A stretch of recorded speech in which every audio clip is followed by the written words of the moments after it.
This is the staging area for what started out as an armed robbery of Walgreens in Watsonville early Friday morning. 2 suspects are in custody. 1 weapon has been found. The incident began where several suspects entered Walgreens wearing masks and hooded sweatshirts. It was a takeover style robbery, and police managed to track the suspects to a home on Carnation Drive. This is the 100 block of Carnation.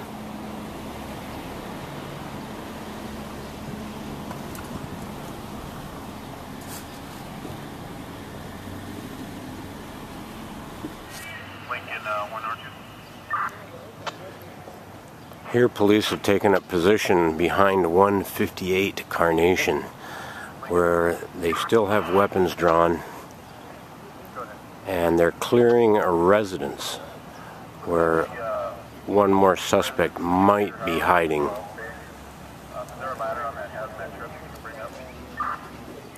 So at about just after midnight, or actually just before 1 o'clock in the morning, we had a call of an armed robbery that just occurred at Walgreens.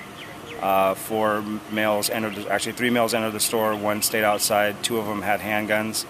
It was a takeover style armed robbery where they left with an undisclosed amount of money. Witnesses saw them flee towards the back of the store, and when officers arrived, they located a fresh trail through a field that led to a house over here on Fuchsia. Officers made contact at that house, searched it, were not able to locate any suspects. They then went over to a second house where they heard movement. They surrounded that house. 1 male fled, broke away from Santa Cruz County deputies, and was later tased. He was found to have a loaded handgun in his pocket, along with money, and his clothing matched the description of one of the suspects. The other males then fled back towards a different address on Carnation. The house was surrounded, and we called all those people out. They are currently being detained and questioned to see if they're involved. He says she's over on Landis. Oh, you want to know where your daughter is, right? She's on Landis.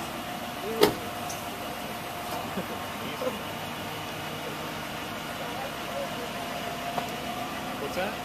Which other guys? Well, I know that we don't have anything to do with the fact that he was babysitting anybody, but he was here right now and now he's with us. Okay. Because he always comes to him and he's going to go to my house. Well, that may be, but we're going to... The style of the robbery is similar, only in that it's an armed robbery. They were wearing masks and hooded sweatshirts. The style of the robbery is a little bit different, but we'll definitely be working with the FBI and other local agencies to try to determine whether or not these may be the same suspects in those.